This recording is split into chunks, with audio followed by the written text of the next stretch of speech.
আল্লাহর কাছে লজ্জিত হবেন না, আপনি যেমনটি দেখেছেন তেমনটি করুন, ভয় পাবেন না, অচিরেই আপনি আমাকে ধৈর্যশীলদের অন্তর্ভুক্ত পাবেন। যেমন বাবা তেমন ছেলে, ঠিক তেমন রেসপন্স, ঠিক তেমন উত্তর। সাথে সাথে বললেন, বাবা আপনি ভয় পাবেন না, করুন। তো দেখেন আল্লাহর নবী ইব্রাহিম আলাইহিসসালাম স্বপ্নে যেটা দেখেছেন আল্লাহর পক্ষ থেকে এসেছে, চাইলেই তো ছুরি চালাতে পারতেন, চালিয়েছেন? কি করছেন? পরামর্শ করেছেন, কাউন্সিলিং করেছেন। ফ্যামিলি কাউন্সিলিংটা খুবই জরুরি। This is the first and foremost reminder tonight. আজকের তাফসির থেকে প্রথম রিমাইন্ডার এটা, যে বাসায় আমরা কাউন্সিলিং করব, বড় কোনো সিদ্ধান্ত নিতে গেলে পরামর্শ করব, যেমনটি নবী আলাইহিস সালাম ওনারা করেছেন, ঠিক কিনা? তাহলে সাইয়েদনা লোকমান আলাইহিস সালাম ছেলেকে উপদেশ দিচ্ছেন, আর উপদেশের ভাষা হতে হবে কোমল। দেখেন এখানে আল্লাহ তাআলা যেটা ব্যবহার করেছেন, ইয়া বুনাইয়া, যারা আরবি জানেন, বুনাইয়া শব্দটা কিন্তু সাধারণ শব্দ না। হ্যাঁ, ইবনুন থেকে বুনাই মানে খুব আদর করে ছোট্ট বাচ্চাকে আমরা যেটা ডাকি, ও আমার কলিজার টুকরা সন্তান, ও আমার সোনামণি, হ্যাঁ, ও আমার ছোট্ট মণি, ও আমার বাজান, হ্যাঁ, ও আমার আব্বু। আর কি বলেন ছেলেমেয়েদেরকে আপনি? সায়া। কি এটার মানে কি? হ্যাঁ, ইংরেজিতে বললে ডার্লিং। আর ঠিক আছে, ডার্লিং কিন্তু সবাইরে বলা যায়, মানে যাকে আপনি লাভ করেন, ভালোবাসেন, আপনার ছেলেকে ডার্লিং বলতে পারেন, মেয়েকে বলতে পারেন, আপনার ওয়াইফকে বলতে পারেন, অন্য আবার অন্যান্য নারীদেরকে বলা যাবে না, স্ত্রী পর্যন্ত, হ্যাঁ, কাছের যারা, এদেরকে। তো মালয়েশিয়ান ভাষা তো আমি জানি না, মালয়েশিয়াতে যেটা বলে ওইটা দিয়ে ডাকবেন, খুব সোহাগ দিয়ে, আদর দিয়ে, কারণ নাসিহাতের ভাষা খুব কোমল হতে হয়। যে নাসিহাত হৃদয় নিংড়ানো মমতা দিয়ে বেরোয়, ওই নাসিহাত অন্যের হৃদয়ে যে টাচ করে। কথা বুঝতে পেরেছেন? যেটা হৃদয় নিংড়ানো ভালোবাসা থেকে বেরোয় নাসিহাত, সেটা আপনার ছেলের হৃদয়ে যে টাচ করবে, ক্লিক করবে। আর যদি রেগে মেগে আগুন হয়ে ওরে ধরেন, নামাজ পড়লি না কেন, এটা করলি কেন, এমনটা হইলো কেন, ও শুনবে? শুনবে না, বিগড়ে যাবে। দেখেন সাইয়েদনা মূসা আলাইহিস সালাম এবং সাইয়েদনা হারুন আলাইহিস সালাম দুজন মিলে যখন ফেরাউনকে দাওয়াত দিতে যাবেন, আল্লাহ বললেন, মূসা তোমার মেজাজ কিন্তু গরম, এই গরম মেজাজ নিয়ে ফেরাউনের দাওয়াত দিলে হবে? রব্বুল আলামিন বললেন, মূসা তোমার মেজাজ বড্ড গরম, কিন্তু তোমার জিহ্বাটা দিয়েছি আমি নরম, এই নরম জিহ্বা দিয়ে ফেরাউনের দরবারে যেয়ে যখন দাঁড়াবা, ফাকুলা লাহু কাওলান লাইয়িনান লাআল্লাহু ইয়াতাযাক্কারু আও ইয়াখশা। সুবহানাল্লাহ পড়েন। ফাকুলা লাহু কাওলান লাইয়িনা, সফট ল্যাঙ্গুয়েজ ইউজ করবা, কোমল ভাষায় দাওয়াত দিবা, নরম ভাষায় সফট করে, কোমল করে, ভদ্র করে ফেরাউনের কাছে প্রেজেন্টেশন দিবা। হতে পারে তোমার এই সুন্দর প্রেজেন্টেশনের কারণে ফেরাউন দাওয়াত কবুল করে নিতে পারে। দেখেন আমাদের যে অ্যাপ্রোচে ভুল অনেক দাঈদের, ফেরাউনের মতো কুখ্যাত সন্ত্রাসী এই পৃথিবী আর দেখবে? কথা বলেন না কেন? ফেরাউনের চাইতে বড় গডফাদার, ফেরাউনের চাইতে বড় সন্ত্রাস ডাকাত এই পৃথিবীতে আর দ্বিতীয়টা কেউ এসেছে? তো এই ফেরাউনকে দাওয়াত দেওয়ার জন্য আল্লাহ মুসাকে বললেন, মুসা সফটলি বইল, কোমল ভাষায় বইল, একটু মোলায়েম সুরে বইল, যাতে ওর হৃদয়ে টাচ করে। আর আমরা যাদেরকে খারাপ মনে করি, যাদেরকে আমরা পাপী মনে করি, তারা কি ফেরাউনের চেয়েও খারাপ? হ্যাঁ, তো তাদের কাছে আমরা যখন বার্তা পৌঁছাই, আমরা তো অ্যাগ্রেসিভ হই কেন, আমরা তো অ্যাটাকিং হই কেন, আমরা হিট করে করে কথা বলি কেন? না, দিস ইজ নট দ্য দাওয়া অ্যাপ্রোচ। এইভাবে দাওয়াত দিলে সেই দাওয়াত কোনো ফল বয়ে আনবে না। তো দেখেন আল্লাহ বললেন, ওয়াইদ ক্বালা লুকমানু লিবনিহি ওয়া হুয়া ইয়াইদু, স্মরণ করুন সে সময়ের কথা যখন লোকমান তার ছেলেকে বলেছিল, ওয়াজ করে, উপদেশ দিয়ে, নাসিহা করে, ইয়া বুনাইয়া, ও আমার কলিজার টুকরা সন্তান, ও আমার সোনামণি। যত কোমল ভাষায় আপনার ছেলেকে ডাকতে পারেন, এরকম আদর দিয়ে, সোহাগ দিয়ে, হ্যাঁ, মায়া মমতা মাখা মোলায়েম কণ্ঠে ওকে ডাকবেন। ডেকে কি উপদেশ দিলেন দেখেন। সাইয়েদনা লোকমান প্রথম উপদেশ দিলেন, ইয়া বুনাইয়া, ও আমার সন্তান, লা তুশরিক বিল্লাহ, ও আমার কলিজার টুকরা বাবা, আল্লাহর সাথে তুমি শিরক করো না। প্রথম উপদেশ, খবরদার আমার কলিজার টুকরা সন্তান, আল্লাহর সাথে শরীক করতে যেও না, আল্লাহর সমকক্ষ কাউকে মনে করো না। আল্লাহকে যেমনি বড় মনে করো, আল্লাহকে যেমনি রিজিক দাতা মনে করো, আল্লাহকে যেমনি পালন কর্তা মনে করো, গোটা বিশ্বের কোন সৃষ্টিকে এমন মনে করো না। লা তুশরিক বিল্লাহ, শিরক করো না। প্রথম অ্যাডভাইস দেখেন, প্রথম অ্যাডভাইসটা অনেক গুরুত্বপূর্ণ। সবচেয়ে জরুরিটা আগে বলতে হয়, কি বলেন? আগে বলতেছে লা তুশরিক বিল্লাহ, ও আমার সন্তান আল্লাহর সাথে শরীক করো না, কারণ ইন্না শিরকা লা যুলমুন আযীম, আল্লাহর সাথে শিরক বড় পাপ, এটা হচ্ছে যুলমুন আযীম, অনেক বড় জুলুম, এটা মহাপাপ, এটা অনেক বড় জুলুম। শিরকের চাইতে বড় জুলুম আর হতে পারে? শিরকের চাইতে বড় জুলুম আর হতে পারে? কারণ এই জুলুম আপনি সৃষ্টি হয়ে করতেছেন কার প্রতি? বুঝে থাকলে উত্তর দেন। এই জুলুম আপনি সৃষ্টি হয়ে কার প্রতি করতেছেন? আল্লাহর প্রতি। জুলুম কারে বলে দেখি, কে বলতে পারে? অত্যাচার আর মানুষের হক নষ্ট করা, মাশাআল্লাহ অনেক চমৎকার, এটা জুলুম। তার মানে অধিকার নষ্ট করা, কি বলেন? অধিকার হরণ করা, এটা হচ্ছে জুলুম। ইনসাফ বিরোধী কাজ করা, এটা জুলুম। এই যে আল্লাহ তাআলা আমাদের সৃষ্টি করলেন, অস্তিত্বহীনতা থেকে তিনি আমাদের অস্তিত্ব দিলেন, আমাদেরকে রিজিক দিলেন, নেয়ামত দিয়ে আমাদেরকে ধন্য করলেন।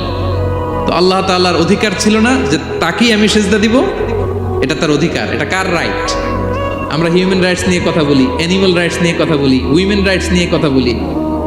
ইবাদতের অধিকারী তিনি, এটা তার অধিকার। তার জন্য আমরা সিজদায় লুটিয়ে পড়বো। তো এই সিজদা আপনি ওদিকে না দিয়ে যদি মাজারে দেন, আল্লাহর অধিকার নষ্ট করছেন না?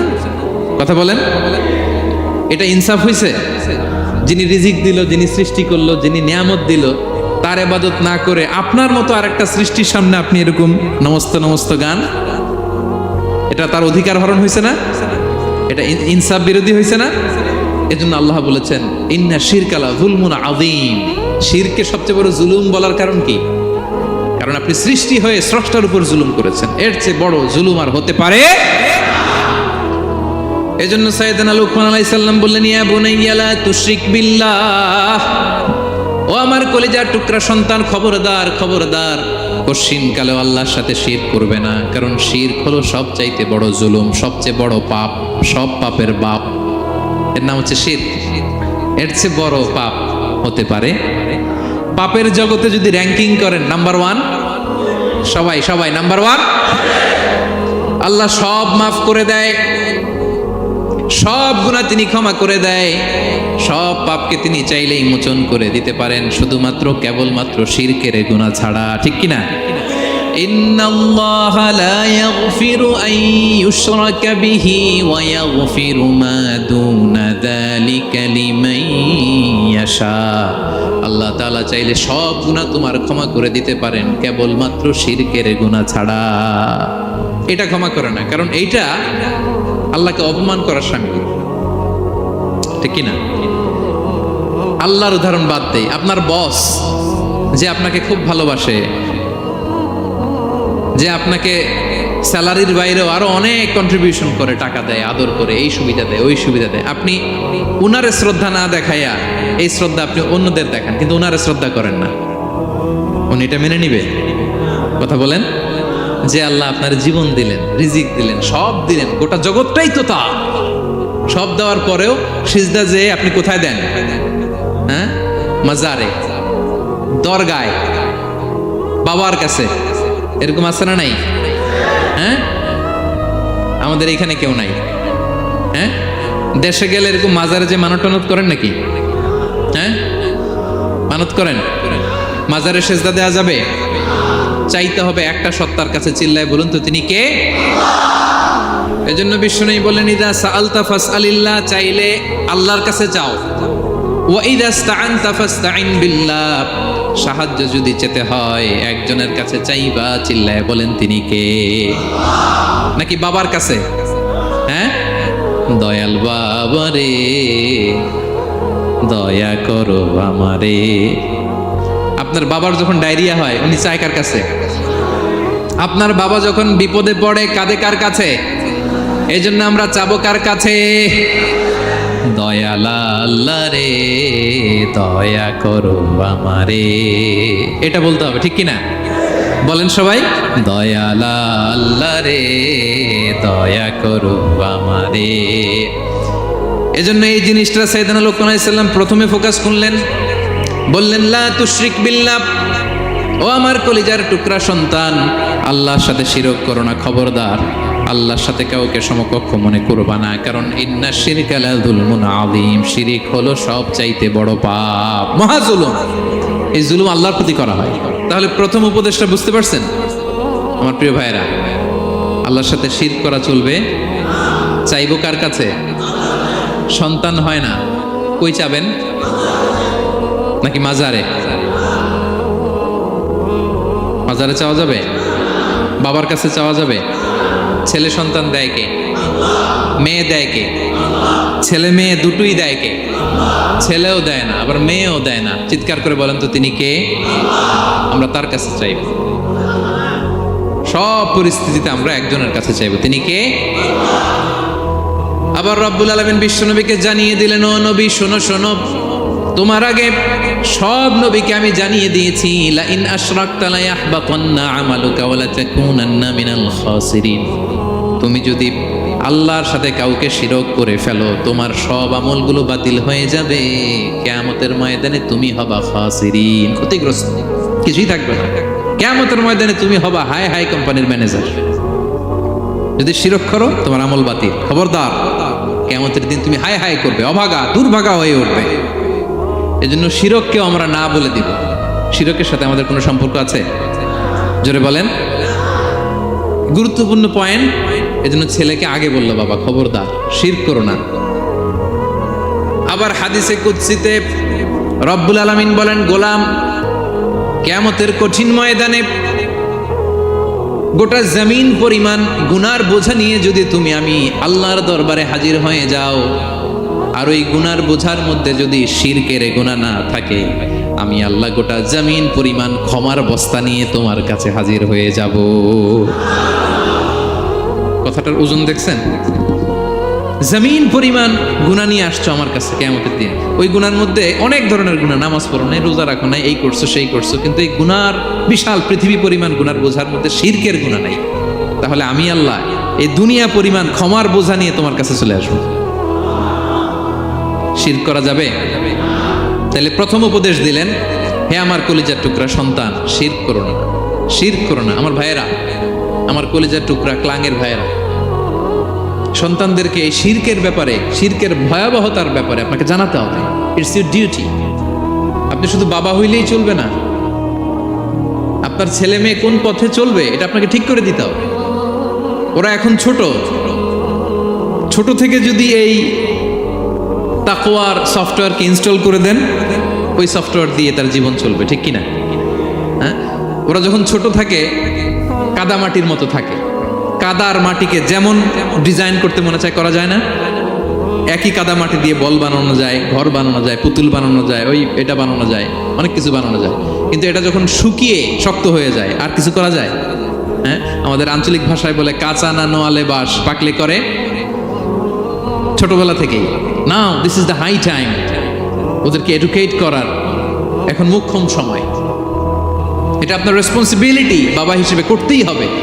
নতুন প্রজন্মকে আমাদের বাঁচাতেই হবে, ঠিক কি না?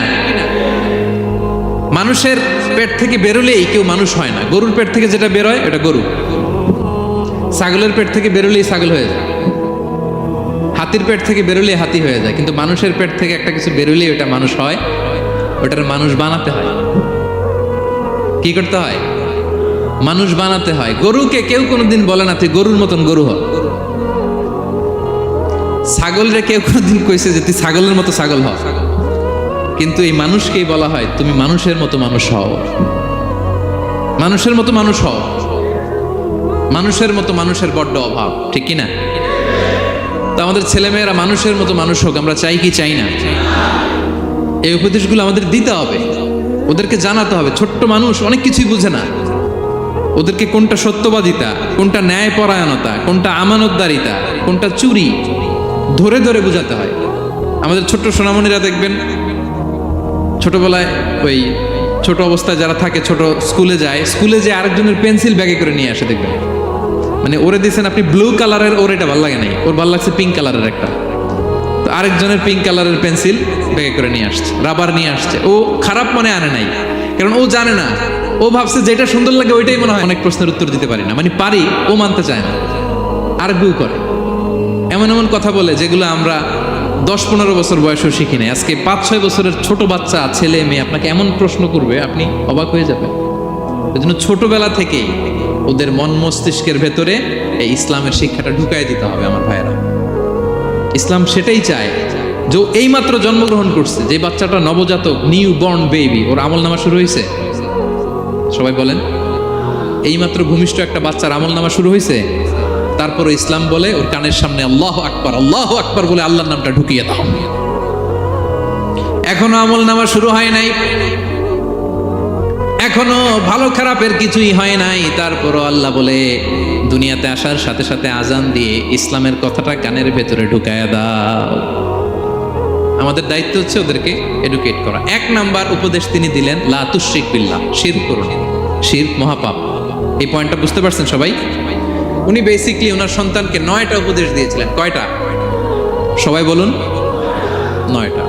এরপর আল্লাহ তাআলা আরেকটা এক্সট্রা উপদেশ দিয়ে দিয়েছেন, 9 আর 1 মিলে তিলকা আশারাতুন কামিলা, একেবারে ফাইনাল 10টা হয়ে গেছে, পরিপূর্ণ।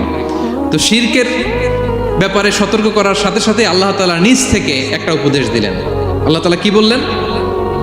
রব্বুল আলামিন বললেন, ওয়াসাইনাল ইনসানা বিওয়ালিদাইহি হামালাতহু উম্মুহু ওয়াহানান আলা ওয়াহান ওয়া ফিসালুহু ফি আমাইনি আনিশকুর লি ওয়া লিওয়ালিদাইকা ইলাইয়াল মাসির। সুবহানাল্লাহ পড়ে। আল্লাহ বললেন, ওয়াসাইনাল ইনসানা বিওয়ালিদাইহি। শিরকের কথা যখন লোকমান সন্তানকে জানালো, এবার আমি আল্লাহ পৃথিবীর মানুষগুলোরে জানিয়ে দিলাম, খবরদার খবরদার, মা বাবার সাথে কখনো খারাপ আচরণ করো না। ওয়াসাইনাল ইনসান, মানুষকে আমি ওসিয়ত করলাম, রেকমেন্ড করলাম, ভার্ডিক্ট জারি করে দিলাম, বিওয়ালিদাই, মা বাবার ব্যাপারে তাদের সাথে সদাচরণ করবে, মা বাবার সাথে খারাপ আচরণ করা যাবে। জান্নাতে একটা দরজা আছে, নাম আল আব, বাবা, আর একটা আল উম, মা। যারা বাবা মার সাথে ভালো আচরণ করছে তারা ওইটা দিয়ে ঢুকবে। সুবহানাল্লাহ পড়ে। এক লোক বললেন, ইয়া রাসূলুল্লাহ, আমার মাকে কাঁধে করে কাবার চারদিকে ঘুরিয়েছি, তাওয়াফ করিয়েছি, প্রচন্ড রোদের মধ্যে আমার মাকে কাঁধে করে কাবার চারদিকে লাব্বাইক লাব্বাইক বলে অনেকবার ঘুরিয়েছি। ইয়া রাসূলুল্লাহ, আপনি আমাকে বলে দেন, ছোটবেলা যখন আমি আমার মায়ের বুকের দুধ খেয়েছি ওই দুধের শোধটুকু আদায় হয়েছে কিনা? বিষ্ণুই বললেন, কি প্রশ্ন করলা তুমি? লাউ কাতাতা জিলদাক, তুমি যদি তোমার গায়ের চামড়া কেটে জুতা বানিয়ে দাও, চামড়াটা কেটে শুকিয়ে যদি জুতা বানিয়ে তোমার মায়ের পায়ের নিচে দিয়ে দাও, ছোটবেলায় মায়ের বুকের যে দুধ খেয়েছো, একটা দুধের 1 ঢোক দুধ খাওয়ার শোধ আদায় হবে না।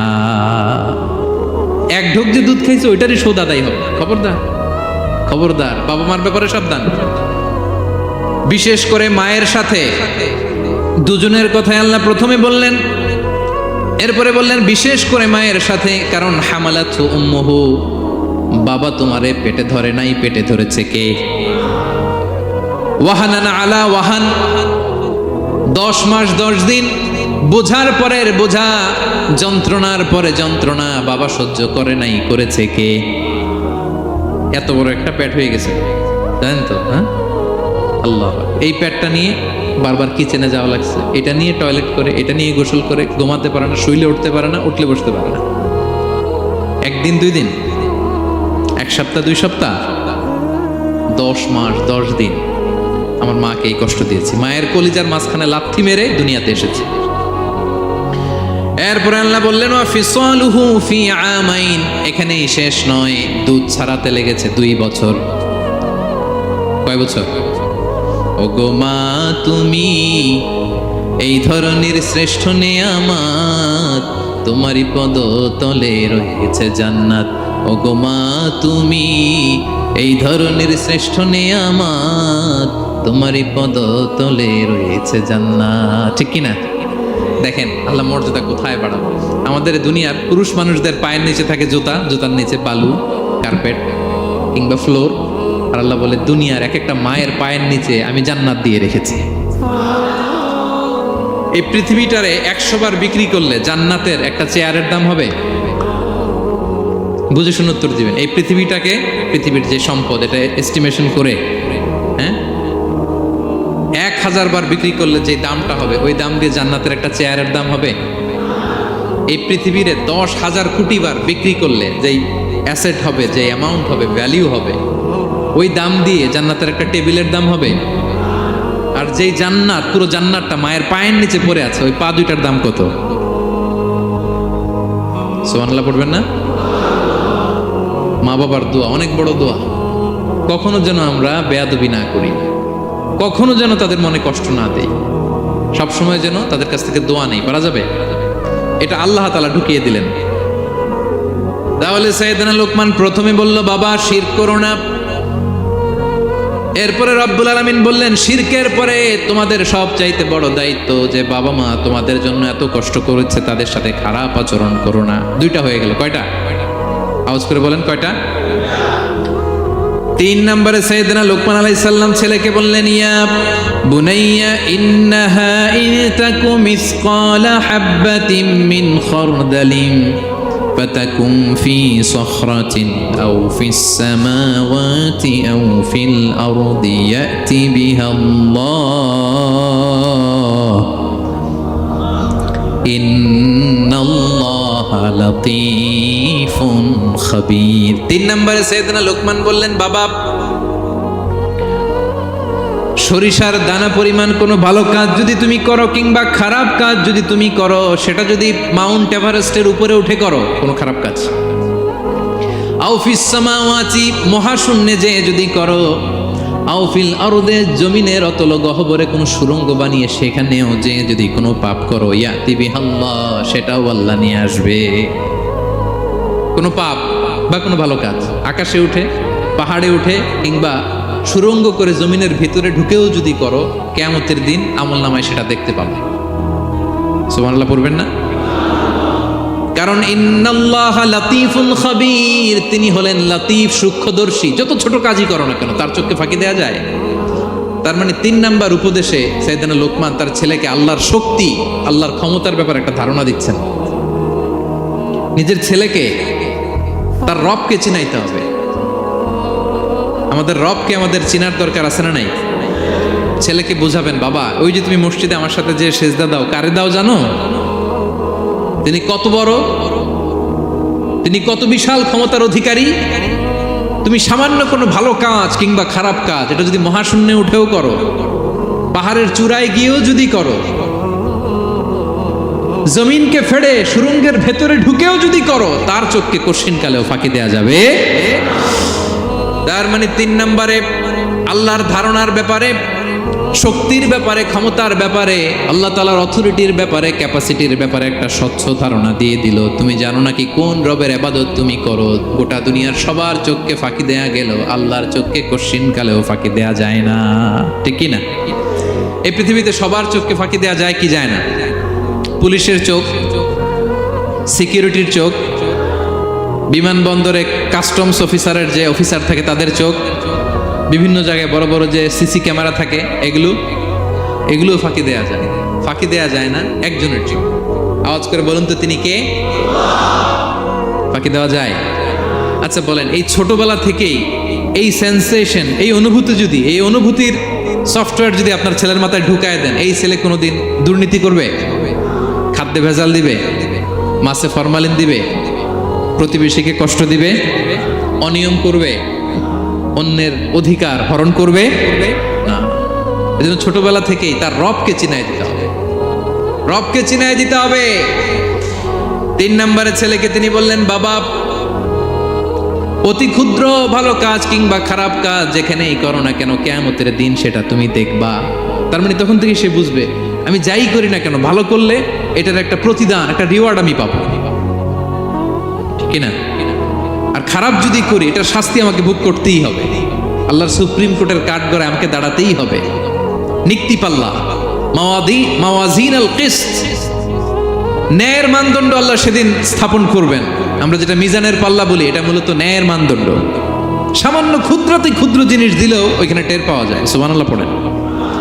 আচ্ছা, আমরা যে চাল কিনি, ডাল কিনি, ধরেন 10 কেজি চালের একটা বস্তা কিনছি, দেখবেন যে অনেক সময় মাপটা একুরেট হয় না। 10 কেজির চেয়ে হয়তো একটু বেশি অথবা হয়তো একটু কম, এরকম হয় না অনেক সময়?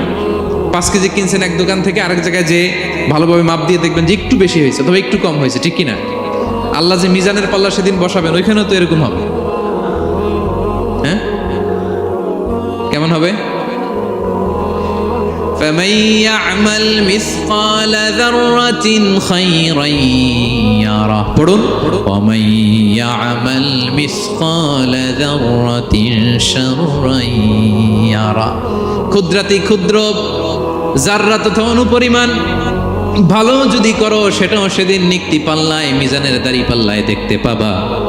ক্ষুদ্রাতি ক্ষুদ্র খারাপও যদি করো সেদিনও মিজানের পাল্লায় সেটা তুলে দিবে কে? যাররা মানে খুবই ক্ষুদ্র। কতটুকু ক্ষুদ্র আমি উদাহরণ দিয়ে বুঝাই। শীতের সকালে টিনের ঘরে যারা কোনোদিন থেকেছেন, এখানে তো শীত নাই, মালয়েশিয়াতে সারা বছর গরম। শীতের সিজনের কথা মনে আছে তো আপনাদের? না মালয়েশিয়ায় থাইকা সব ভুলে গেছেন? শীতকাল শীতকাল মনে আছে? হ্যাঁ, শীতের সকালে টিনের ঘরে যদি কখনো থাকেন দেখবেন যে টিনের ঘরে ছিদ্র থাকে, ওই ছিদ্র দিয়ে সূর্যের আলো ঢুকে, রশ্মি। মনে পড়ছে? শীতের সকাল টিনের ছিদ্র দিয়ে দেখবেন চিকন একটা সূর্যের রশ্মি ঢুকছে। ওটার কাছে গেলে দেখা যায় সামান্য ধুলাবালি, কেমন যেন ডাস্ট উড়ে এটার মধ্যে। অন্যদিকে কিন্তু দেখা যায় না, এদিকে নাই, কিন্তু ওই ছিদ্রটার কাছে গেলে দেখা যায় আলো যেদিক থেকে পড়ছে নিচ পর্যন্ত পুরোটার মধ্যে ধূলিকণা। আসলে ধূলিকণা কি শুধু এদিকেই না, পুরা ঘরেই আছে। ওইদিকে আলো পড়ছে, ওটা দেখা যায়। ওই যে ছোট্ট সূর্য রশ্মির মধ্যে কাছে গেলে যে ছোট্ট ছোট্ট ধূলিকণা দেখা যায়, ওইটার নাম হচ্ছে যাররা। যাররা ফামান ইয়ামাল মিসকালা যাররাতিন খাইরান ইয়ারা। এই ধূলিকণার ডাস্টের যাররা পরিমাণ ভালো করলে সেটাও দেখতে পাবা, আবার যাররা পরিমাণ খারাপ করলে সেদিন কিয়ামতের ময়দানে মিজানের পাল্লায় সেটাও দেখতে পাবা। পড়েন সুবহানাল্লাহ। তার মানে 3 নম্বরে ছেলেকে আল্লাহর শক্তি আর সম্ভাবনা সম্পর্কে সতর্ক করলেন, জানান দিয়ে বললেন, বাবা যেটাই করো না কেন সবার চোখকে ফাঁকি দেওয়া যায় না, একজনের চোখ, তিনি কে?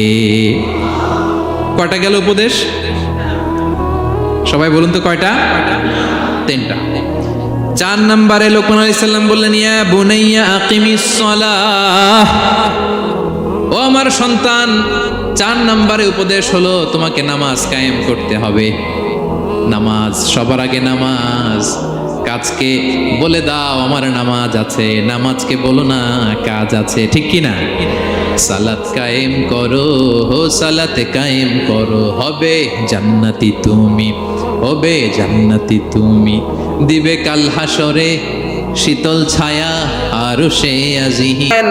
তলোয়ার নিয়ে বিশ্বনবীর দিকে না যে নিজের বাড়ির দিকে চলে গেলেন। বিশ্বনবীর আপন বোন ফাতেমা বিনতে খাত্তাব, বোন জামাই সাঈদ আর খাব্বাব রাদিয়াল্লাহু তাআলা আনহু 3 জন মিলে সূরা তাহা তেলাওয়াত করছিলেন। পড়েন সুবহানাল্লাহ।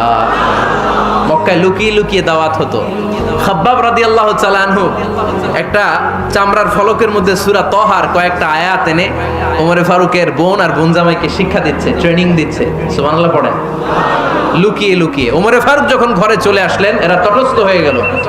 সাইয়েদনা খাব্বাব বিছানার তলায় লুকিয়ে গেলেন। ওমর ফারুক বললেন, দরজা খোলো। ফাতেমা বিনতে খাত্তাব দরজা খোলার পরে নির্মম ভাবে সাইয়েদনা ওমর রাদিয়াল্লাহু তাআলা আনহু বোনের গায়ে আঘাত শুরু করে দিল। বোন জামাইকে আহত করতে শুরু করলো আর বলতে শুরু করলো, তোরা পাগল হলি কেন? কি আছে ওই মুহাম্মাদের মধ্যে? কি জাদু নিয়ে এসেছে? সে যাই বলে লোকজন পাগল হয়ে যায়, সবাই তার উপর কালিমা পড়ে ঈমান এনে ফেলে। কি এমন জিনিস তোদের কাছে আছে যেটা দেখে মুহাম্মদকে তোরা ভালোবাসলি? কি আছে?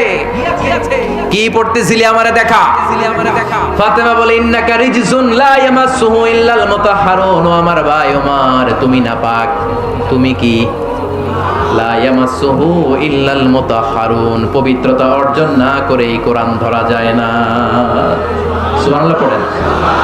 ওমর ফারুক গোসল করে আসলেন, কারণ ধাক্কা তো আগে কয়েকটা খাইছে। কথা বোঝেন নাই বোধহয়? প্রথমে দোয়ার ধাক্কা, পরে কোন সূরা দিয়ে ধাক্কা? ধাক্কা দিয়ে ধাক্কা। 3 নম্বরে এখন আরেকটা ধাক্কা খাবে। গোসল করে আসলেন। ফাতেমা বিনতে খাত্তাব বললেন, গোসল যখন করে এসেছেন, এই নেন। ওমর ফারুক এবার চামড়ার কাপড়ের মধ্যে সূরা তাহার প্রথম আয়াতের দিকে নজর করলেন। নজর করেই কোরআনের প্রেমে পড়ে গেলেন। পড়েন সুবহানাল্লাহ। ওমর ফারুক পড়তে আরম্ভ করলেন, তাহা মা আনজালনা আলাইকাল কুরআনা লিতাশকা ইল্লা তাযকিরাতাল লিমান ইয়াখশা তানজিলাম মিম্মান খালাকাল আরদা ওয়াস সামাওয়াতিল উলা। সুবহানাল্লাহ পড়েন। উনি পড়তে আরম্ভ করলেন, তাহা মা আনজালনা আলাইকাল কুরআনা লিতাশকা, এই কোরআনকে আমি তোমাদের হতভাগ্য জাতি হিসেবে দুনিয়ায় থাকার জন্য পাঠাই নাই। এটা রব্বুল আলামিনের পক্ষ থেকে এসেছে। যারা রবকে ভয় করে তাদের জন্য আছে উপদেশ। যিনি আকাশ বানিয়েছেন, জমিন বানিয়েছেন, ওই আল্লাহ তাআলা নিজেই এই কোরআন পাঠিয়েছে। আওয়াজ করে পড়তে হবে, আল্লাহু আকবার। উনি খুব ভালো আরবি জানতেন। সূরা তাহা পড়ার পরে আর ধৈর্য ধারণ করতে পারে না। ওমর ফারুক ছোট্ট বাচ্চার মতো কান্না শুরু করে দিলেন, আল্লাহু আকবার। সূরা তাহাটা হাতে নিয়ে, তলোয়ারটা হাতে নিয়ে বিশ্বনবীর দিকে ছুটতে আরম্ভ করলেন। আইনা মুহাম্মদ, কোথায় মুহাম্মদ? তোমরা আমাকে মুহাম্মাদের কাছে নিয়ে চলো। বিশ্বনবী তখন সাফা পাহাড়ের পাদদেশে দারুল আরকাম ইবনে আলকামের ঘরে লুকিয়ে লুকিয়ে কোরআনের দাওয়াত দিতেন। ওমরে ফারুককে পাগলের মতো ছুটে আসতে দেখে বিশ্বনবীর চাচা হামজা ইবনে আব্দুল মুত্তালিব বলল, নবী আপনি পালান। ওই যে খাত্তাবের বেটা ওমর আপনাকে অপমান করার জন্য, আক্রমণ করার জন্য তেড়ে এসেছে। সাহাবীরা বললেন, নবী আপনি পালিয়ে যান, আমরা সামাল দেব। বিশ্বনবী বললেন, না আমি পালাবো না, বরং তোমরা সরে যাও। ওমর ইবনুল খাত্তাবকে আমার দরবার পর্যন্ত আসতে দাও। আমার তো মনে হচ্ছে ওই যে তাহাজ্জুদের নামাজ শেষে চোখের পানি ছেড়ে যে আমি আল্লাহর কাছে দোয়া করেছি, আজকে আমার ওই দোয়াটা কবুল হতে শুরু করেছে। আমার তো মনে হচ্ছে আমার দোয়া কবুল হবে, আসতে দাও। ওমর ফারুক এসে বললেন, আশহাদু আল্লা ইলাহা ইল্লাল্লাহ ওয়া আশহাদু আন্না মুহাম্মাদান আবদুহু ওয়া রাসূলুহু, আমি সাক্ষ্য দিলাম আল্লাহ ছাড়া কোনো ইলাহ নাই, নিশ্চয়ই আপনি আল্লাহর প্রেরিত বান্দা এবং রাসূল। পড়েন সুবহানাল্লাহ। ওমর ফারুক যখন কালিমা শাহাদা পড়ে মুসলমান হয়ে বিশ্বনবীর হাতে হাত রাখলেন, মুসলিম সাহাবীদের মধ্যে খুশি আর আনন্দের বন্যা বয়ে গেল। মুসলিম হাতে গোনা সাহাবারা আল্লাহর প্রশংসা করলেন। বিশ্বনবী সাইয়েদনা ওমর ফারুককে জড়িয়ে ধরলেন। ওমর ফারুক এবার বিশ্বনবীরে বললেন, নবী গো, আলাসনা আলাল হক, আমরা কি সত্যের উপরে আছি নাকি আমরা ভুলের উপরে আছি? বিশ্বনবী বললেন, বালা নাহনু আলাল হক, আমরাই সত্যের উপরে আছি। সুবহানাল্লাহ পড়েন। আলাসনা আলাল হক, নবী আমরা কি সত্যের উপরে নাই? হ্যাঁ অবশ্যই ওমর, তুমি সত্যের উপরে আছো। ওমরে ফারুক বললেন, তাহলে ফাফিমাল ইখতিফা, তাহলে লুকায় লুকায় আর দাওয়াত দেব কেন? আমি তো কালিমা পড়ে ফেলছি, আসেন আমার সাথে বের হই। ফাফিমাল ইখতিফা, আর লুকায় লুকায় কেন? আসেন আমরা বাইরে বের হই। বিশ্বনবী বললেন, ওমর এটা মাক্কি জীবন, এখানে আমরা একটু গোপনে গোপনে দাওয়াত দিতে চাই। ওমরে ফারুক বলে, না, আমার দায়িত্ব, আমি একটা মিছিল দিতে চাই নবী। আল্লাহর নামের তাকবীর দিতে দিতে দারুল আরকাম থেকে শুরু করে মসজিদুল হারাম পর্যন্ত একটা মিছিল দিয়ে আমি মক্কা কাঁপাইয়া দেব। অনুমতি দেন। বিশ্বনবী দিতে চান। ওমর ফারুক অনেক বুঝানোর পরে স্বল্প পরিসরের একটা অনুমোদন পাওয়া গেল বিশ্বনবী সাল্লাল্লাহু আলাইহি ওয়াসাল্লামের কাছ থেকে। কিন্তু মিছিল যে দিবে, মিছিলের জন্য লোকের দরকার আছে না নাই? এখানে লোক নাই, আমি একাই মিছিল দিতেছি। এটা জমবে, মিছিল জমবে। খুঁজে উনি 11 জন মুসলিম সাহাবা পেলেন। কয়জন? ওমরে ফারুক বললেন, 11 জনই সই। এই 11 জন নিয়েই আমি আল্লাহর নামের তাকবীর দেব। 2 লাইন করলেন। কয় লাইন? 2 লাইন। পেছনে 6 জন, আর এই লাইনের নেতা বানালেন বিশ্বনবীর চাচা হামজাকে রাদিয়াল্লাহু তাআলা আনহু। আর সামনে 5 জন, তার আগে দাঁড়ালেন উনি নিজেই। তাহলে 6 6 12। বললেন, এই 2 লাইনই আমরা তাকবীর দিতে দিতে, বেশি না, এই দারুল আরকামের ঘর থেকে, আপনারা জানেন যে সাফা মারওয়া এখন যে সাই হয়, এই সাফার পাদদেশে ছিল দারুল আরকামের ঘর। উনি বললেন, এখান থেকে ওই যে কাবার গিলাফ দেখা যায়, কাবার গিলাফ পর্যন্ত আমরা এই তাকবীর নিয়ে ওখানে যাব। সুবহানাল্লাহ পড়বেন না? ওখানে উনি দাঁড়িয়ে ছোট্ট একটা ভাষণ দিয়েছিলেন। উনি বলেছিলেন, মান আরাদা আন তাসকুলা উম্মু ওয়া ইয়াতামা ওয়ালাদু ওয়া তারমিলা যাওজাতুহু ফালিয়াসুদ্দানি। খেয়াল করে শুনেন, কান দুইটা খরগোশের কানের মতো খাড়া করেন। উনি এক বাক্যের একটা ভাষণ দিলেন। ভাষণ দিতে জানলে বড় ভাষণ দেয়া লাগে না, এক বাক্যের ভাষণ দিয়ে গোটা বিশ্বকে ঝাঁকুনি মারা যায়। চিল্লায় বলো ঠিক কিনা? ওমরে ফারুক এক বাক্যের একটা ছোট্ট ভাষণ দিলেন। মান আরাদা আন তাসকুলা উম্মু, কে আছো মায়ের এই মক্কায়, কে আছো মায়ের বুক খালি করতে চাও? ইয়া আচামা ওয়ালাদু, কে আছো বাচ্চাগুলারে, নিজের সন্তানগুলোরে ইয়াতিম বানাতে চাও? কে আছো তারমিলা যাওজাতুহু, নিজের স্ত্রীকে বিধবা বানাতে চাও? ফালিয়া সুদ্দানি, বুকের পাটা থাকলে আমি ওমর রে থামাও। ফালিয়া সুদ্দানি, দেখি মক্কায় কার এত বড় বুকের পাটা। কে আছো মায়ের বুক খালি করতে চাও, সন্তান রে এতিম বানাতে চাও, স্ত্রীকে বিধবা বানাতে চাও? ফালিয়া সুদ্দানি, পারলে আমারে ঠেকাও। এই বলে উনি আল্লাহু আকবার, আল্লাহু আকবার, আল্লাহু আকবার বলে স্লোগান শুরু করে দিলেন। এক এক স্লোগানে মক্কার মরুজমিন থারথার করে কাঁপতে আরম্ভ করল। এই মিছিল মক্কার কেউ দেয় নাই। মিছিলের আওয়াজ শুনে আবু জাহেল বাইরিস, উতবা বাইরিস, শাইবা, ওয়ালিদ ইবনে মুগিরা সব বের হয়েছে। কিরে, আমার এলাকায় এত বড় স্লোগান, কার এত সাহস? বের হয়ে দেখে মিছিলের সামনে ওমর। ওমর রে দেখে দিছে এক দৌড়, কারণ ওমরে ফারুককে থামানোর মতো বাপের বেটা মক্কায় দ্বিতীয়টা কেউ ছিল না। আওয়াজ করে বলেন ঠিক কিনা? ওমরে ফারুক আল্লাহু আকবার, আল্লাহু আকবার বলে স্লোগান দিতে দিতে মসজিদুল হারামের ভেতরে ঢুকে গেল। কাবার গিলাফ ধরার পরে সেদিন মিছিল থেমেছে। ওই আল্লাহর নামের স্লোগান সেদিন কেউ থামাতে পারে নাই, কিয়ামত পর্যন্ত কেউ থামাতে পারবে না। চিল্লায় বলো ঠিক কিনা?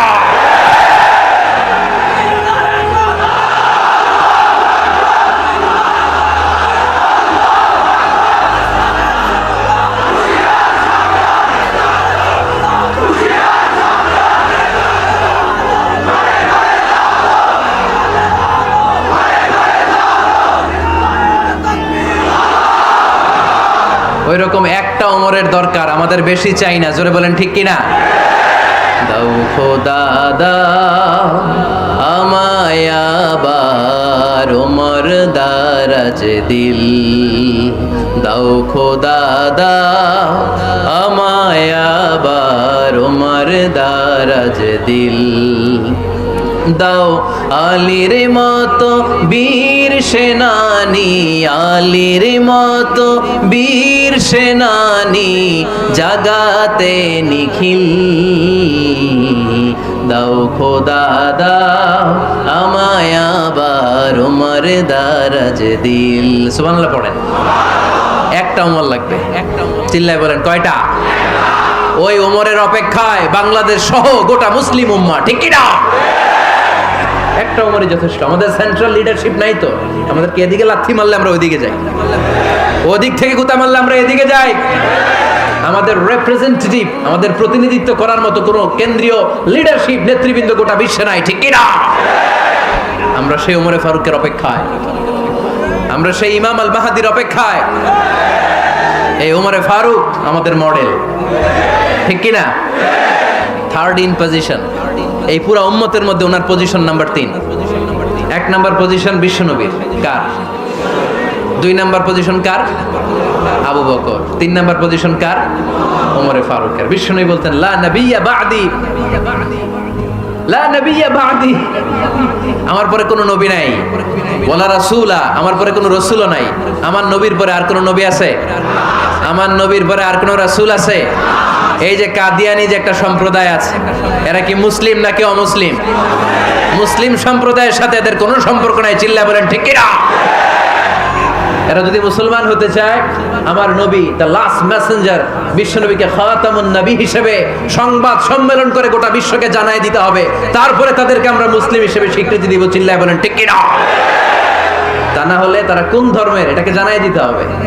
No inferiority complex, no identity crisis. Identity ক্রাইসিসে থাকা যাবে না। আপনারা কোন ধর্মের এটা জানাই দেন। আপনারা বিশ্ব নবীরও শেষ নবী মানবেন না, আবার মুসলিম বলেও নিজেদেরকে ট্যাগ লাগাতে চাইবেন। সাধারণ মুসলমানরা এটা এই ধোঁকাবাজি মানে না। চিল্লায় বলেন ঠিক কি না? আমার নবীর পরে কোনো নবী নাই, আমার রাসূলের পরে কোনো রাসূল নাই, ঠিক কি না? আল্লাহর হাবিব বলতেন লাউ কানা বা'দি নাবিয়্যুন লাকানা উমর, তবে আমার পরে যদি নবী হওয়ার যোগ্যতা কারো থাকে, আমার ওমরের ওই যোগ্যতা আছে। সুবহানাল্লাহ পড়েন। প্রভু তুমি বলেছো রাসূল দেবে না, বলনি দেবে না ওমর, বলনি দেবে না হামজা তারি, খালিদ বিজয় সমর। প্রভু তুমি বলেছ রাসূল দেবে না, বলনি দেবে না ওমর, বলনি দেবে না হামজা তারি, খালিদ বিজয় সমর। প্রভু তুমি বলেছ রাসূল দেবে না। সুবহানাল্লাহ পড়েন। এজন্য আমরা একটা ওমর চাই। কয়টা? বেশি লাগবে? নেতার মতো নেতা কয়টা লাগে? জোরে বলেন কয়টা? Enough, that's enough. Omar Farooq, our superhero. ওনার সাথে বিশ্বনবী ইসলামের মোসাহারার সম্পর্ক ছিল। ওমরে ফারুক যে বিশ্বনবীর শ্বশুর, এটা অনেকে জানেই না।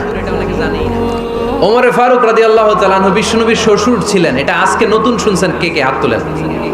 দেখছেন হুজুর? সঠিক বলছি না আমি? অনেকে আমরা জানি না। মাশাআল্লাহ, জানতে লজ্জা নাই, শিখতে লজ্জা নাই। লজ্জা হচ্ছে অজ্ঞতায় আর মূর্খতায়, ঠিক কি না? আমরা শিখতে রাজি আছি। যে কথা বলে আমরা তার ছাত্র। আমার আগে হুজুর কথা বলতেছিলেন, আমরা ছিলাম ছাত্র। এখন আমি কথা বলতেছি, এখন আমরা সবাই হয়ে গেছি ছাত্র, ঠিক কি না? যিনি বলেন তিনি শিক্ষক, বাকিরা আমরা ছাত্র, ঠিক কি না? চার খলিফার দুই খলিফা, ইসলামের চার খলিফার দুই খলিফা বিশ্বনবীর মেয়ের জামাই, আর বাকি দুই খলিফা বিশ্বনবীর শ্বশুর। সুবহানাল্লাহ পড়েন। সাইয়েদনা আলী রাদিয়াল্লাহু তাআলা আনহু, সাইয়েদনা উসমান যুন-নূরাইন বিশ্বনবীর মেয়ের জামাই। উসমান রাদিয়াল্লাহু তাআলা আনহুর কাছে বিশ্বনবী দুই মেয়েকে বিয়ে দিয়েছিলেন। একজন মারা যাওয়ার পরে আরেকজন। বিশ্বনবী বলেছেন এরপরে আরেকটা থাকলে ওইটারও বিয়ে দিতাম। সুবহানাল্লাহ পড়বেন না? দুইজন ছিল মেয়ের জামাই আর দুইজন ছিল শ্বশুর। সাইয়েদনা আবু বকর শ্বশুর, বিশ্বনবীর স্ত্রী আম্মাজান আয়েশা রাদিয়াল্লাহু তাআলা আনহার বাবা। বিশ্বনবীর স্ত্রী আম্মাজান হাফসা রাদিয়াল্লাহু তাআলা আনহার বাবা ছিল সাইয়েদনা ওমর ফারুক। চিল্লায় পড়েন আল্লাহু আকবার। জানো তো না পজিশন না? সাইয়্যিদু কুহুলিল জান্নাহ। জান্নাতে যত নারীরা যাবে, নারীদের সর্দারিনী হবে সাইয়্যিদাতুনা ফাতেমা রাদিয়াল্লাহু তাআলা আনহা। এই ফরিদপুরের যত ইয়াং স্টারেরা তোমরা যারা জান্নাতে যাবে, তোমাদের লিডার হবে সাইয়েদনা হাসান আর হুসাইন রাদিয়াল্লাহু তাআলা আনহুমা। আর বয়স্ক মুরব্বীরা যারা জান্নাতে ঢুকবেন, আপনাদের লিডার হবে সাইয়েদনা আবু বকর আর সাইয়েদনা ওমর ফারুক রাদিয়াল্লাহু তাআলা আনহু। সুবহানাল্লাহ পড়তে পারলেন না? ওমর ফারুক এটা সাধারণ কোনো ক্যারেক্টারিস্টিক্স নয়। ওনাকে আল্লাহ তাআলা নলেজও দিয়েছেন, আবার দিনদারিও দিয়েছেন। আমার দিনী ভাইয়েরা খেয়াল রাখবেন, কোনো আলেমের মধ্যে বা কোনো নেতার মধ্যে যদি এই দুইটার সমন্বয় আপনি পান, যে তার জ্ঞানও আছে আবার দিনদারিও আছে, he belongs the knowledge and he belongs the তাকওয়া, সে গোটা বিশ্বকে জয় করে ফেলবে, ঠিক কি না?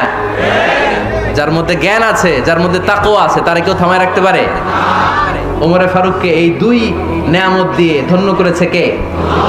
সহিহ বুখারীর বর্ণনা। বিশ্বনবী সাহাবীদের সামনে একটা স্বপ্নের কথা বলছেন। বিশ্বনবী বললেন, আমি স্বপ্নে দেখলাম আমার আঙ্গুলের ফাঁকা থেকে দুধ বের হচ্ছে। আমি তৃপ্তি সহকারে দুধ খেলাম। খাওয়ার পরে দেখলাম আঙ্গুলের মধ্যে একটু দুধ লেগে আছে। আমার আঙ্গুলে অতিরিক্ত লেগে থাকা দুধটা আমি ওমরে ফারুকের মুখের মধ্যে লাগিয়ে দিলাম। সাহাবারা বললেন, ইয়া রাসূলুল্লাহ, ইয়া হাবিবাল্লাহ, মাযা আওয়ালতা বিহি, এই স্বপ্নের আপনি কি ব্যাখ্যা করলেন? আমরা তো বুঝলাম না। বিশ্বনবী বললেন, আওয়ালতু বিহি আল ইলম, আমি এই দুধ দিয়ে জ্ঞানের ব্যাখ্যা করেছি, কারণ ওমরকে আল্লাহ যেই জ্ঞান দিয়েছে গোটা বিশ্বের কাউকে এত জ্ঞান দেয় না। এজন্য স্বপ্নে যদি কেউ দেখেন যে আপনি দুধ খাচ্ছেন, তার মানে আল্লাহ তাআলা আপনার জ্ঞান বাড়ায় দিবে। ওমরে ফারুককে দুধ খেয়ে অতিরিক্ত দুধের অংশটা বিশ্বনবী আবু বকর রাদিয়াল্লাহু তাআলা আনহুর মুখে দেন নাই, সাইয়েদনা উসমানের মুখে দেন নাই, আলী রাদিয়াল্লাহু তাআলা আনহুর মুখে দেন নাই। স্বপ্নে ওই অতিরিক্ত লেগে থাকা দুধটা বিশ্বনবী ওমরে ফারুকের ঠোঁটের মধ্যে লাগিয়ে দিয়েছেন। এই হাদিস থেকে প্রমাণ হয় আল্লাহ তাআলা জ্ঞানের নেয়ামতে সাইয়েদনা ওমরে ফারুককে ধন্য করেছেন। আবার বুখারীর বর্ণনা, বিশ্বনবী সাল্লাল্লাহু আলাইহি ওয়াসাল্লাম আরেকটা স্বপ্নের বর্ণনা দিচ্ছেন। তিনি বললেন, তোমাদের সবাইকে স্বপ্নে আমার সামনে দাঁড় করানো হলো। আমি দেখলাম তোমাদের কারো জুব্বা নাভি পর্যন্ত, কারো জুব্বা হাঁটু পর্যন্ত, কারো জুব্বা টাকনু পর্যন্ত। ওমরে ফারুককে যখন স্বপ্নে আমার সামনে দাঁড় করিয়ে দেয়া হলো, আমি দেখলাম ওমরের জুব্বা এত লম্বা, ওমর টেনে হিচড়ে তার জুব্বা নিয়ে সামনে হেঁটে যাচ্ছে। সাহাবারা বললেন ফামাযা আওয়ালতা বিহি ইয়া রাসূলুল্লাহ, ও আল্লাহর রাসূল এই স্বপ্ন দিয়ে আপনি কি বোঝাতে চাইলেন, আমরা কিছু বুঝলাম না।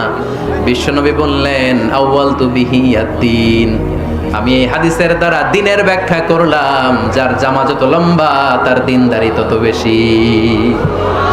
সুবহানাল্লাহ, আসতে পড়েন। স্বপ্ন দেখলেন কোন সাহাবীর জুব্বা নাবি, কোন সাহাবীর হাঁটু, কারোটা টাকনু, কিন্তু ওমরে ফারুকের জুব্বা এত লম্বা, ইয়াজুরু সাওবাহু, তিনি তার জুব্বা টেনে হিচড়ে যাচ্ছেন। বিশ্বনবী বললেন এটা দ্বারা আমি দিন, আমি তাকওয়া, দিনদারি তাকওয়া এটার ব্যাখ্যা করেছি।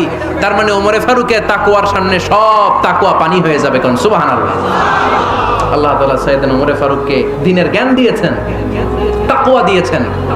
যুবক ভাইরা, যাকে আল্লাহ তাআলা দ্বীনের জ্ঞান দেয়, যাকে আল্লাহ তাআলা তাকওয়ার এই গুণ দিয়ে সমৃদ্ধ করে, তার জন্য গোটা বিশ্বের সব দরজাগুলোকে ওপেন করে দেয় কে? কত বড় মুত্তাকি ছিলেন সাইয়েদনা ওমরে ফারুক। মদিনার সমাজে কয়জন মুনাফিক ছিল বিশ্বনবী ছাড়া কেউ বলতে পারতেন না।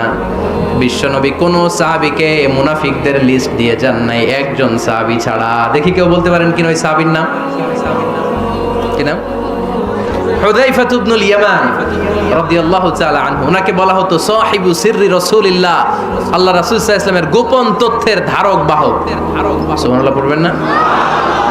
বিশ্বনবী ইন্তেকালের আগে মদিনার সমাজে মোট কয়জন মুনাফিক আছে এই তথ্য আবু বকরকে বলেন নাই, ওমর রাদিয়াল্লাহু তাআলা আনহুকে বলেন নাই, উসমান রাদিয়াল্লাহু তাআলা আনহু, আলী রাদিয়াল্লাহু তাআলা আনহু, আশারাতুল মুবাশশিরিনা বিল জান্নাহ কোন সাহাবীকে বলেন নাই। শুধুমাত্র কেবলমাত্র একমাত্র হুযায়ফা ইবনুল ইয়ামান রাদিয়াল্লাহু তাআলা আনহুর কাছে মুনাফিকদের লিস্টে বিশ্বনবী দিয়ে গিয়েছে।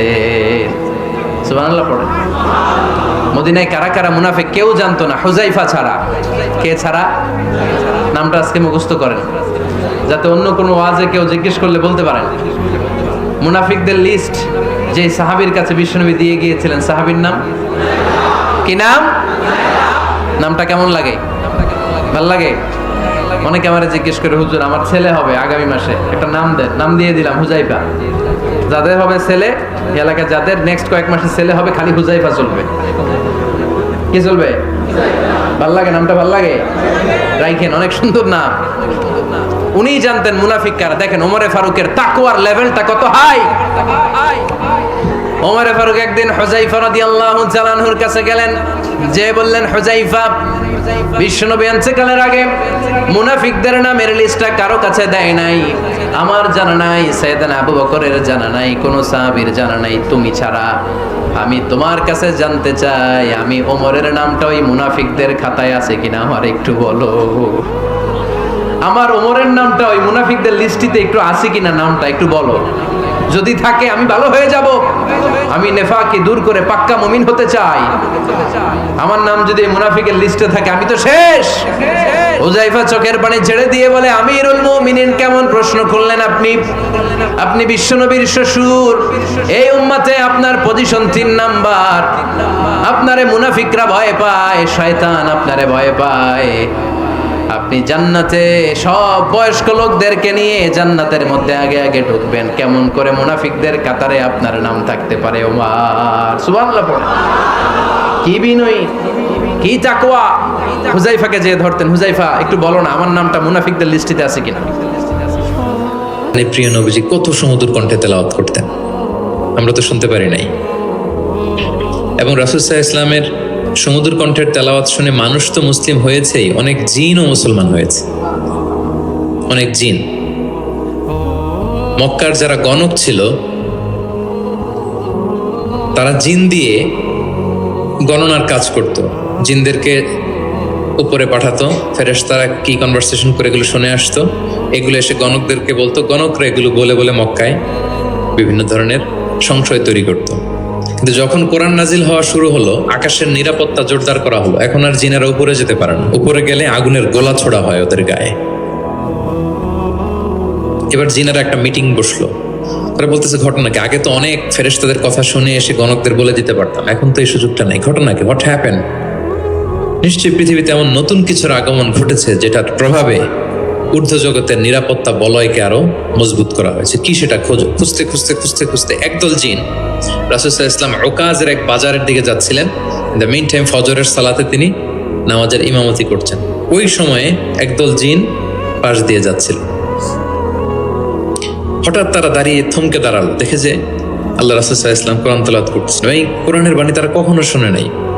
তারা শুনে অবাক, এবং এই তথ্য নিয়ে জিনদের সর্দারের কাছে যেয়ে বলল, ঘটনা তো এটার কারণে এখন আকাশের নিরাপত্তা বেশি, আমরা আর উপরে যেতে পারি না। তারা যেয়ে বলল যে আমরা ঈমান এনে ফেলছি ওই নবীর উপর, ইন্না সামি'না কুরআনান আজাবা ইয়াহদি ইলা রুশদি ফাআমান্না বিহ। তারা বলল যে আমরা কি আজীব কোরআন শুনে আসলাম, যেটা সত্যের এবং হেদায়েতের দিকে পথ দেখায়, এবং ওয়ালান নুশরিকা বিরাব্বিনা আহাদা, আমাদের রবের সাথে আমরা আর শিরক করব না, আমরা আর মুশরিক থাকবো না, আমরা ঈমান এনে ফেললাম। তাহলে আল্লাহ রাসূল সাল্লাল্লাহু আলাইহি সাল্লামের সুমধুর কণ্ঠের তেলাওয়াত শুনে শুধু মানুষ নয়, বরং জিনেরাও ইসলাম ধর্ম গ্রহণ করেছে। আল্লাহ রাসূল সাল্লাল্লাহু আলাইহি ওয়াসাল্লাম তেলাওয়াতের মাঝখানে মাঝে মাঝে খুব কান্না করতেন। বিশেষ করে রাতের নামাজে কান্না ভেজা কণ্ঠে তেলাওয়াত করতেন। আমরা কি করি? অর্থই তো বুঝতে পারতেছি না, কোথায় কাঁদবো আর কোথায় একটু আনন্দ পাবো। দেখবেন যে কাবা ঘরের ইমামরা যখন জান্নাতের আয়াত আসে, একটা ভিন্ন মাকামে পড়ে, যে মাকামের মধ্যে একটা খুশি প্রাণবন্ত একটা ভাব। আবার জাহান্নামের আযাবের আয়াত যখন আসে, তখন কান্নার মাকামে পড়ে, এবং এমনভাবে ডুকরে ডুকরে কাঁদে, মুসল্লিরাও কাঁদে। আল্লাহ রাসূল সাল্লাল্লাহু আলাইহি ওয়াসাল্লাম মাঝরাতে যখন কিয়ামুল লাইল, তাহাজ্জুদ এগুলো পড়তে দাঁড়াতেন, দীর্ঘ সময় কোরআন পড়তেন। এত দীর্ঘ সময় পা ফুলে যেত, হাত্তা তাতাফাত্তারা কদামা, পা দুটো ফুলে মোটা হয়ে যেত। দীর্ঘ সময় দাঁড়িয়ে থাকতেন। আম্মা জান আয়েশা রাদিয়াল্লাহু তাআলা আনহা বলতেন, ইয়া রাসূলুল্লাহ, আপনার তো আগের পরের সব গুনাহ মাফ, আদতে ওনার তো কোনো গুনাহই নেই, নবীরা তো মাসুম নিষ্পাপ, তারপরেও আপনি রাত জেগে এত কষ্ট কেন করেন? আল্লাহ রাসূল সাল্লাল্লাহু আলাইহি ওয়াসাল্লাম বলেছেন, আফালা উহিব্বু আন আকুনা আবদান শাকুরা। আয়েশা, আমি কি শুকরগুজার বান্দা হব না? আমার আল্লাহ আমাকে ক্ষমার ঘোষণা দিয়েছে, ঠিক আছে, কিন্তু আমি কি শুকরগুজার হব না? আমার রোলটা তো আমি প্লে করব, আমার সর্বোচ্চ তো উজাড় করে আমি আমার রবের সামনে পেশ করব। মাঝরাতে তিনি দীর্ঘ সময় দাঁড়িয়ে তেলাওয়াত করতেন, পা ফুলে যেত। মাঝে মাঝে একটি আয়াত পড়ে থামতেন, সে আয়াত নিয়ে ভাবতেন, কাঁদতেন, বারবার কাঁদতেন, পড়তেন, তার দাড়ি ভিজে যেত। প্রতিটি আয়াত তিনি অনুভব করতেন হৃদয় দিয়ে, তার হৃদয়কে নাড়া দিত। এভাবে তিনি তেলাওয়াত করতেন। এক সাহাবী বর্ণনা করেন, একবার আল্লাহ রাসূল সাল্লাল্লাহু আলাইহি ওয়াসাল্লামকে আমি রাতের সালাতে দেখলাম, এমনভাবে তিনি কাঁদছেন, ওয়ালি জাওফিহি আজিরুন কাআজিরিল মিরজালি মিনাল বুকা। গরম পানি ফুটাতে দিলে ড্যাগের ভেতরে গরম পানির যেরকম টকবকে উতলে ওঠার একটা শব্দ, এরকম উতলে ডুকরে ডুকরে কান্নার একটা শব্দ আমি শুনতে পেলাম। এভাবে তিনি কাঁদছেন। যেদিন বদরের যুদ্ধ, তার আগের রাতে আলী রাদিয়াল্লাহু তাআলা আনহু বলেন, সেনাবাহিনীর ছাউনির মধ্যে সব সাহাবারা, 313 জন সাহাবা, সবাই রাতে ঘুমাচ্ছে একটু এনার্জি নেওয়ার জন্য, সকালে যুদ্ধ শুরু হবে। কিন্তু আমি দেখলাম সবাইকে ঘুম পাড়িয়ে আল্লাহ রাসূল সাল্লাল্লাহু আলাইহি ওয়াসাল্লাম নামাজে দাঁড়িয়ে কাঁদছেন। সব সাহাবারা ঘুমিয়ে আছে, কিন্তু আমি খেয়াল করে দেখি যে রাসূল সাল্লাল্লাহু আলাইহি ওয়াসাল্লাম ঘুমান নেই। গাছের নিচে দাঁড়িয়ে তিনি সারা রাত ব্যাপী কান্না করছেন আর তেলাওয়াত করছেন। এভাবে তিনি কোরআনকে ফিল করতেন। আমাদের আয়েশা বলেন, রাতে এত কাঁদতেন মাঝে মাঝে তেলাওয়াত করতে করতে, হাত্তা বাল্লা হাজারা, জামা ভিজে যেত, হাত্তা বাল্লা লিহিয়াতা, দাড়ি ভিজে যেত, হাত্তা বাল্লাল আরদা, যেখানে সেজদা দিতেন জমিন ভিজিয়ে দিতেন কাঁদতে কাঁদতে। এবং রাতের সালাতে দীর্ঘ তেলাওয়াত করতেন।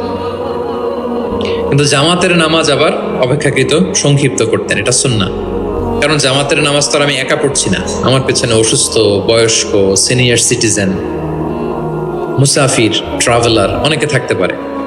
জামাতের সুযোগ পেলে আপনি শর্টকাট করবেন, মিনিমাম স্ট্যান্ডার্ডে শেষ করে দেবেন। কিন্তু একা যখন নামাজের সুযোগ পাবেন, আপনার নফল নামাজ, আপনার কিয়ামুল লাইল, তখন কি করবেন? ফালিউ তাওবিল মাশা, যত লম্বা মনে চায়। আমরা ভুল করি অনেকে, একা একা নামাজ পড়ার সময় তাড়াহুড়ো করে ফেলি। ইমামতির সুযোগ পাইছি তখন বিশাল লম্বা কেরাত, অপোজিট, মানে ভুল করে ফেলছি আমরা। এটা করব না। আমার এই ছোট্ট ভিডিওটা আমি আমার সোশ্যাল মিডিয়া হ্যান্ডেলে শেয়ার করেছিলাম। দেখলাম যে বাংলাদেশে শিক্ষিত সচেতন লোকজন অনেক অ্যাপ্রিসিয়েট করেছে। অনেক সময় এমন হয় যে প্রচণ্ড রোদ, জুমার সালাতে 5 তলা মসজিদ ভরে, বারান্দা, রাস্তার মধ্যে। আমার অনেক সময় এমন হয়েছে যে সফরে আমি ফ্লাইট ধরবো, রাস্তায় জুমাতে আমি অংশগ্রহণ করেছি। প্রচণ্ড রৌদ্র, দাঁড়ানো যায় না। আবার ঝড় বৃষ্টি।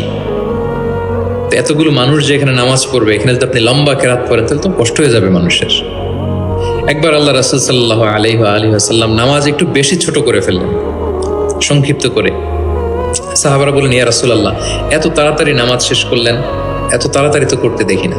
তখন রাসূল সাল্লাল্লাহু আলাইহি ওয়াসাল্লাম বললেন, আমি যখন নামাজে ছিলাম, উইমেন প্রেয়ার্স এরিয়া, যেটা মানে মদিনার নারীরা তো পেছনে দাঁড়াতো, তিনি বললেন ওখান থেকে আমি একটা ছোট্ট বাচ্চার কান্নার আওয়াজ শুনতে পেলাম। আমার মনে হচ্ছিল এই বাচ্চাটাকে সামলাতে বাচ্চাটার মায়ের বড্ড কষ্ট হয়ে যাচ্ছে, ওই মায়ের যাতে একটু কষ্ট কম হয় এজন্য নামাজটা আমি একটু শর্ট করে দিয়েছি। দেখেন, মানে অন্যের প্রতি সহানুভূতি এটা আমাদের মধ্যে নাই, যে আমার ভাইয়ের একটু সুবিধা হোক, আমার বোনদের একটু সুবিধা হোক, আমার কমিউনিটির একটু সুবিধা হোক, এইটা আমরা ফিল করি না। তিনি যখন একা সালাত পড়তেন অনেক লম্বা, কিন্তু জামাতের সালাতে তিনি সংক্ষিপ্ত সালাত আদায় করতেন। কত লম্বা? হুযায়ফা ইবনুল ইয়ামান রাদিয়াল্লাহু তাআলা আনহু, নাম শুনেছেন ওনার? হুযায়ফা মদিনার গোয়েন্দা বিভাগের প্রধান ছিলেন, হেড অফ ডিটেকটিভ ব্রাঞ্চ, আল্লাহ রাসূল সাল্লাল্লাহু আলাইহি ওয়াসাল্লামের গোয়েন্দা বিভাগের প্রধান। উনি এমন কিছু কথা কাউকে বলতেন না, কিন্তু শুধু হুযায়ফাকে বলতেন। মদিনায় মোট কতজন মুনাফিক ছিল আল্লাহ রাসূল সাল্লাল্লাহু আলাইহি ওয়াসাল্লাম জানতেন, কাউকে বলেননি, শুধু হুযায়ফাকে বলেছিলেন। এজন্য ওমরে ফারুক রাদিয়াল্লাহু তাআলা আনহু যখন খলিফা, তিনি যখন দেখতেন কেউ মারা যেত, হুট করে ইমামতি করতে যেতেন না, আগে দেখতেন যে ওই কাতারে হুযায়ফা আছে কিনা। যদি দেখতেন যে হুযায়ফা আছে, উনি ইমামতি করতেন। হুযায়ফাকে এদিকে না দেখলে অন্য কাউকে দায়িত্ব দিয়ে দিতেন। এবং ওমরে ফারুক রাদিয়াল্লাহু তাআলা আনহু এত মুত্তাকি সাহাবী ছিলেন, একবার হুযায়ফা ইবনুল ইয়ামানের কাছে যেয়ে বলে যে, হুযায়ফা, আমি তো জানি না মদিনাতে কতজন মুনাফিক ছিল, এর নামগুলো তো রাসূল তোমাকে বলেছে, তুমি একটু আমাকে বলো যে আমি ওমরের নামটা আবার ওই লিস্টে আছে কিনা। আমার ভয় হয় যে আমি আবার মুনাফিকদের ভেতরে ঢুকে গেলাম কিনা। হুযায়ফা ইবনুল ইয়ামান বললেন, আমিরুল মুমিনিন, আপনি কি বলেন? আল্লাহ রাসূল সাল্লাল্লাহু আলাইহি সাল্লাম তো বলেছেন যে আপনি কোনো রাস্তা দিয়ে যদি হাঁটেন, শয়তান যদি ওই রাস্তা দিয়ে আসে, আপনাকে দেখলে শয়তান ওই রাস্তা রেখে দিয়ে অন্য রাস্তা দিয়ে হাঁটে। কোশ্চিনকালেও মুনাফিকদের লিস্টে আপনার নাম থাকতে পারে না। তো এই হুযায়ফা ইবনুল ইয়ামান রাদিয়াল্লাহু তাআলা আনহু, উনি বললেন, একবার রাতে আমি আল্লাহ রাসূল সাল্লাল্লাহু আলাইহি ওয়াসাল্লামের সাথে কিয়ামুল লাইল মানে তাহাজ্জুদের নামাজে শরীক হওয়ার সুযোগ পেয়েছিলাম। একা একা নামাজ তিনি পড়তেছিলেন, হুযায়ফা যে জয়েন করেছেন। তখন রাসূলুল্লাহ সাল্লাল্লাহু আলাইহি সাল্লাম সূরা বাকারা দিয়ে শুরু করলেন। কোন সূরা? বলেন, সবাই বলেন তো কোন সূরা? কোরআনের সবচাইতে দীর্ঘতম সূরা। আয়াত কত? 286, মানে অনেক বড় সূরা। তো উনি শরীক হলেন, শরীক হওয়ার পরে আল্লাহ রাসূল সাল্লাল্লাহু আলাইহি সাল্লাম সূরা বাকারা দিয়ে শুরু করলেন। তো উনি ভাবলেন মনে হয় 100 আয়াত যাওয়ার পরে রাসূল সাল্লাল্লাহু আলাইহি সাল্লাম রুকুতে যাবেন। কত আয়াত যাওয়ার পরে? 100 আয়াত গেল, যায় না রুকুতে। 200 আয়াত গেল, তাও যায় না রুকুতে। 286 আয়াত শেষ, মানে সূরা বাকারাই, তাও রুকুতে যায় না। এরপরে রাসূল সাল্লাল্লাহু আলাইহি ওয়াসাল্লাম সূরা আলী ইমরান শুরু করেছেন, ওইটাও শেষ। এরপর রাসূল সাল্লাল্লাহু আলাইহি ওয়াসাল্লাম সূরা নিসা শুরু করেছেন। Could you imagine that? আপনি চিন্তা করতে পারেন? তার মানে এক এক রাকাতে উনি 2 থেকে 3 ঘন্টা, মাঝে মাঝে এমন হয়েছে 2 রাকাতে সারা রাত শেষ কভার করে দিয়েছেন। এবং হুযায়ফা বলেন, আমার কাছে মনে হলো যতক্ষণ তিনি দাঁড়িয়ে তেলাওয়াত করছিলেন ঠিক ততক্ষণ আবার রুকুতে ছিলেন, যতক্ষণ রুকুতে ছিলেন ঠিক ততক্ষণ আবার সিজদায় লুটিয়েছিলেন। 2 রাকাতে পুরো রাত তিনি শেষ করে দিয়েছেন। তাহলে রাতের সালাতে তিনি দীর্ঘ তেলাওয়াত করতেন। সব সময় তিনি তেলাওয়াত মুখর সময় কাটাতেন, দাঁড়িয়ে, বসে, শুয়ে, হাঁটা অবস্থায়, আরোহী অবস্থায়, সব সময়। অজু থাকা অবস্থায়, অজু না থাকা অবস্থায়। অজু চলে গেলেই রাসূল সাল্লাল্লাহু আলাইহি ওয়াসাল্লাম সাথে সাথে অজু করে ফেলতেন, কিন্তু অজু নেই ওই অবস্থায়ও তিনি কোরআন তেলাওয়াত করেছেন। ইবনুল কাইয়িম আল জাওজিয়া যাতুল মাআদ ফি হাদি খায়রিল ইবাদ, একটা বিখ্যাত সিরাত গ্রন্থে তিনি বলেন, লাম ইয়াকুন ইয়ামনাহু মিন কিরাআতিহি ইল্লাল জানাবা। গোসল ফরজ হয় যেই পরিস্থিতিতে, ওই পরিস্থিতি ছাড়া কোনো কিছু রাসূল সাল্লাল্লাহু আলাইহি ওয়াসাল্লামকে কোরআন তেলাওয়াত থেকে বিরত রাখতে পারতো না। মানে গোসল ফরজ হয় কোন কারণে আপনারা তো জানেন। এরকম পরিস্থিতি হলে তিনি শুধু তেলাওয়াত করতেন। এছাড়া দাঁড়িয়ে, বসে, হাঁটছেন, আরোহণ করেছেন, অজু আছে কিংবা অজু নেই, সবসময় তিনি কোরআন তেলাওয়াত করতেন। মুআবিয়া ইবনে কুররা রাদিয়াল্লাহু তাআলা আনহু বর্ণনা করেন যে আব্দুল্লাহ ইবনে মুগাফফাল তিনি বলেন, একবার আমি রাসূল সাল্লাল্লাহু আলাইহি ওয়াসাল্লামকে দেখলাম যে তিনি উটের উপর চড়ে মক্কা বিজয়ের দিন উট হাঁকাচ্ছেন, উটের উপর বসা। তখন তিনি সূরা ফাতহ তেলাওয়াত করছেন, ইন্না ফাতাহনা লাকা ফাতহাম মুবিনা লিয়াগফিরা লাকাল্লাহু মা তাকদ্দামা মিন যামবিকা ওয়া মা তাআখার। তিনি বলেন যে আমি নিজে অষ্টম হিজরিতে মক্কা বিজয়ের দিন দেখলাম তিনি উট হাঁকাচ্ছেন আর পড়তেছেন ইন্না ফাতাহনা লাকা ফাতহাম মুবিনা, সূরা ফাতহ তেলাওয়াত করতেছেন। সুবহানাল্লাহ। তার মানে দাঁড়িয়ে বসে, অনেকে আমাদেরকে প্রশ্ন করে যে হুজুর শুয়ে শুয়ে কোরআন তেলাওয়াত করা যাবে? মানুষের মনে প্রশ্ন থাকে অনেক। তারপর বলে অজু ছাড়া কি কোরআন তেলাওয়াত করা যাবে মুখস্থ? অনেক প্রশ্নের সম্মুখীন হয়েছে আমি এটা। তার মানে আল্লাহ রাসূল সাল্লাল্লাহু আলাইহি ইসলামের জীবনী থেকে তো আপনি বুঝতে পারলেন যে কোনো কিছু আপনারা আটকাইতে পারবে কোরআন তেলাওয়াত থেকে, এক্সেপ্ট আপনার গোসল ফরজ হয়েছে, তখন পড়বেন না, তখন গোসলটা করে তারপরে পড়বেন। নিজ গৃহে তিনি তেলাওয়াত করতেন। আমরা অনেক সময় শুধু মসজিদে গেলেই কোরআনটা খুলে পড়ি, ঘরে আর পড়ি না। না, ঘরে পড়বেন। তিনি বলেছেন লা তাজআলু বুয়ুতাকুম মাকাবিরা, তোমাদের ঘরগুলোকে কবর বানায় রেখো না। কবরের মধ্যে তো কোনো আমল হয় না, মৃত মানুষ শুয়ে থাকে, পড়ে থাকে, আমল নাই, জিকির নাই, তেলাওয়াত নাই, তো ঘরগুলোকে কবর বানিও না। ফাইন্না শাইতানা ইয়ানফিরু মিনাল বাইতিল্লাযী তুকরাউ ফীহি সূরাতুল বাকারা, যে ঘরে সূরা বাকারা তেলাওয়াত করা হয় ওই ঘর থেকে শয়তান দৌড়ে পালায়। অনেক ঘরে শয়তান ডিস্টার্ব করে, শয়তানের জিনের আসর হয়। অনেক অনেক ফ্যামিলিতে আমাদের কাছে আসে জাদু টোনা, বান, ব্ল্যাক ম্যাজিক, কালো জাদুর যে সমস্যা। আপনি সূরা বাকারা পড়বেন, আল্লাহ তাআলা আপনাকে প্রোটেক্টেড রাখবেন। আপনাদের পরিচিতদের মধ্যে থেকে এরকম ঘটনা শুনছেন না যে ব্ল্যাক ম্যাজিকে আক্রান্ত? কোন সূরা পড়বেন? যারা খুব বেশি আক্রান্ত, অল্প সাউন্ডে সূরা বাকারাটা চালিয়ে ঘুমিয়ে পড়বেন, সারা রাত যেন তেলাওয়াত চলে। কোনো ব্ল্যাক ম্যাজিক আপনার ক্ষতি করতে পারবে না ইনশাআল্লাহ। অল্প সাউন্ডে MP3 করে কি করবেন? চালিয়ে রাখবেন। সূরা বাকারাকে খুব গুরুত্বের সাথে পড়তে বলেছেন আল্লাহ রাসূল সাল্লাল্লাহু আলাইহি ওয়াসাল্লাম। তিনি বলেছেন ইকরা সূরাতাল বাকারা ফাইন্না আখযাহা বারাকা ওয়া তারকাহা হাসারা ওয়া লা ইস্তাতিউহাল বাতালা, যে এটা পড়বে বরকত পাবে, যে পড়বে না সে আফসোস করবে, আর যে এটা আত্মস্থ করবে পড়বে ওয়ালা তাস্তাতিউহাল বাতালা ইয়ানি আস-সাহারা, ম্যাজিশিয়ান, কোনো ম্যাজিশিয়ানের ম্যাজিক তার উপর কাজ করবে না, কোনো ব্ল্যাক ম্যাজিক তার কাছে কিছুই করতে পারবে না। এজন্য ঘরে ঘরে কোন সূরা? সূরা বাকারা। এই বাকারার মধ্যে একটা স্পেশাল আয়াত আছে, 255 নম্বর আয়াত, যেটাকে বলা হয় আয়াতুল কুরসি। এটা রেগুলার পড়বেন প্রত্যেক ফরজ সালাতের পরে। মান ক্বারা আয়াতুল কুরসি দুবরা কুল্লি সালাতিন মাকতুবাতিন লাম ইয়ামনাহু মিন দুখুলিল জান্নাতি ইল্লাল মাউত। প্রত্যেক ফরজ সালাতের পরে যে ব্যক্তি আয়াতুল কুরসি তেলাওয়াত করবে ওই ব্যক্তির জান্নাতে প্রবেশের ক্ষেত্রে আর কোনো বাধা থাকে না, একটা জিনিস ছাড়া, মৃত্যু। লোকটা মরে না তাই জান্নাতে যায় না, মরলেই জান্নাতি। প্রত্যেক ফরজ সালাতের পরেই আপনারা পড়বেন। যারা পড়েন কন্টিনিউ করবেন, আর যারা পড়েন না মনে রাখবেন, নোটে রাখেন, যেটা আমরা রেগুলার ওয়াজিফা বানাবো। ইট শুড বি রেগুলার ওয়াজিফা। আল্লাহ রাসূল সাল্লাল্লাহু আলাইহি সাল্লাম তিনি বলেছেন যে 7 কেরাতের যেটা দিয়ে সহজ লাগে সেটা দিয়ে তেলাওয়াত করতে পারবো, মানে ফ্লেক্সিবিলিটি আছে। আমরা এটা একটু একাডেমিক আলোচনা হয়ে যায়, তারপরে বলে রাখি, আমরা যেই তেলাওয়াতটা করি বা কোরআন পড়ি এটা রিওয়ায়াত হাফসান আসিমের তেলাওয়াত করি আর কি। এছাড়াও আরো অনেকগুলো 60টা কেরাত আছে, এগুলো যারা ইলমুল কেরাতে যারা মাহের তারা জানে, তো সেগুলোতেও আপনি তেলাওয়াত করতে পারবেন, ফ্লেক্সিবিলিটি আছে। হ্যাঁ, এটার পরে আরেকটা বিখ্যাত কেরাত আছে ওয়ারশের কেরাত, রিওয়ায়াত ওয়ারশান নাফি', এরকম কুম্বুলের কেরাত আছে, এরকম অনেকগুলো কেরাত আছে। এই কেরাত আপনি পড়তে পারবেন। যেমন আরো সহজ করে বলি, আমরা যেমনি পড়ি ওয়াদ-দুহা ওয়াল লাইলি ইযা সাজা, আরেকটা মুতাওয়াতির সনদের এরকম কেরাত আছে, তারা পড়ে ওয়াদ-দুহি। আমরা পড়ি কি ওয়াদ-দুহা, ওই কেরাতে কি পড়ে ওয়াদ-দুহি। আমরা পড়ি ওয়াল লাইলি ইযা সাজা, ওরা পড়ে ওয়াল লাইলি ইযা সাজে। আমরা পড়ি ইহদিনাস সিরাতাল মুস্তাকিম, তারা বলে ইহদিনাজ সিরাতাল মুস্তাকিম। আমরা পড়ি মালিকি ইয়াউমিদ্দিন, এরা পড়ে মালিকি ইয়াউমিদ্দিন। এরকম কিছু পার্থক্য আছে। তো ওই কেরাতগুলোও সহিহ মুতাওয়াত্তির সনদে আসছে। আল্লাহ রাসূল সাল্লাল্লাহু আলাইহি ওয়াসাল্লাম বলেন 7 কেরাতের যেটা দিয়ে সহজ লাগে তোমরা পড়ো।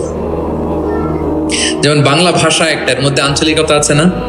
নোয়াখালীর এরাও বাংলা বলে কিন্তু একটু ভিন্ন, সিলেটের ভাইরা একটু ভিন্ন, চট্টগ্রামের এরা বাংলাই তো বলে নাকি?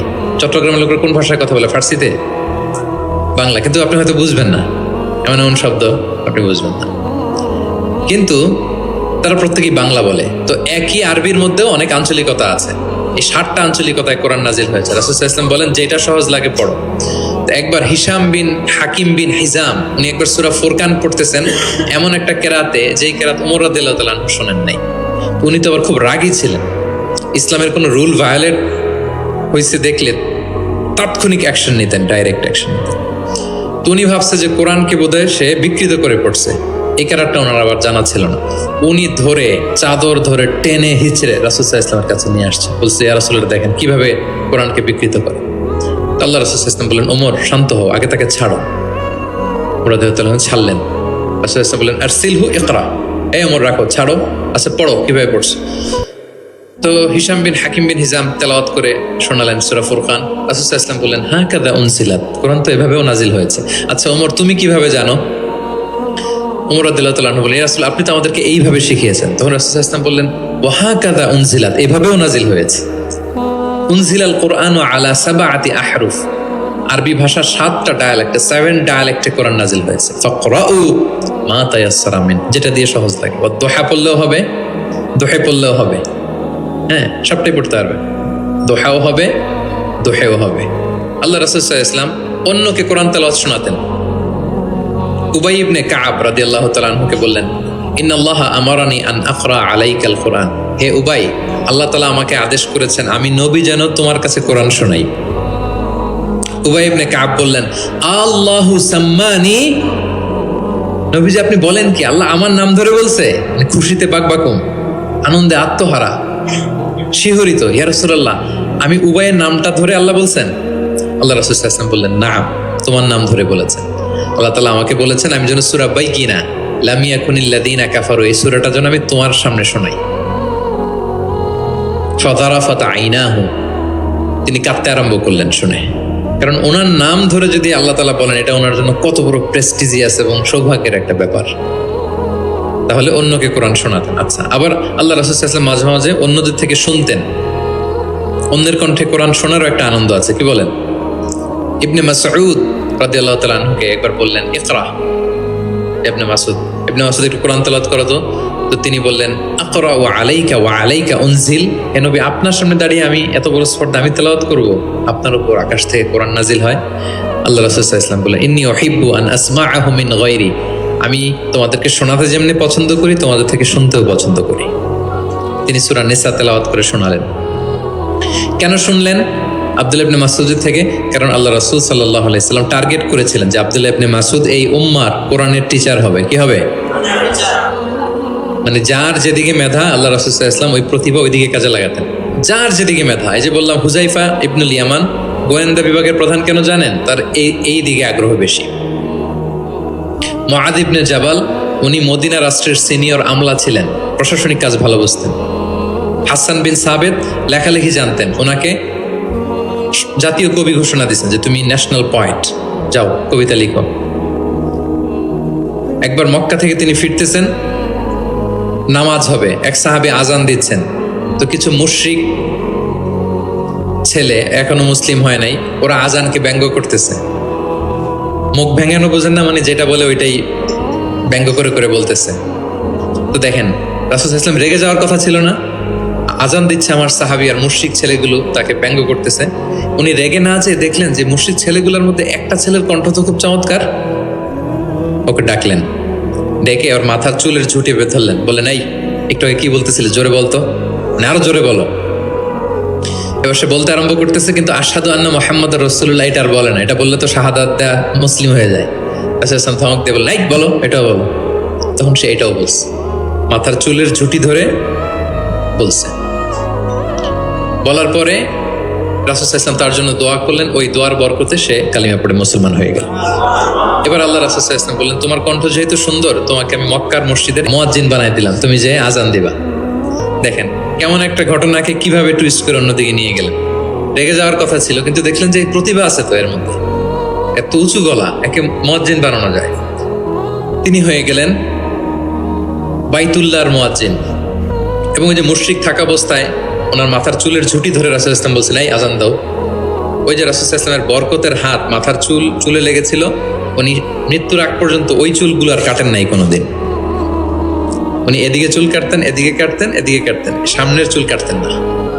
যখন জিজ্ঞেস করা হতো আপনি এরকম হেয়ার কাট কেন আপনার, বলছে আমি মুশরিক অবস্থায় আমার প্রিয় নবীজি আমার মাথার চুলের ঝুঁটি ধরে আমাকে আজানের তালিম দিয়েছিলেন।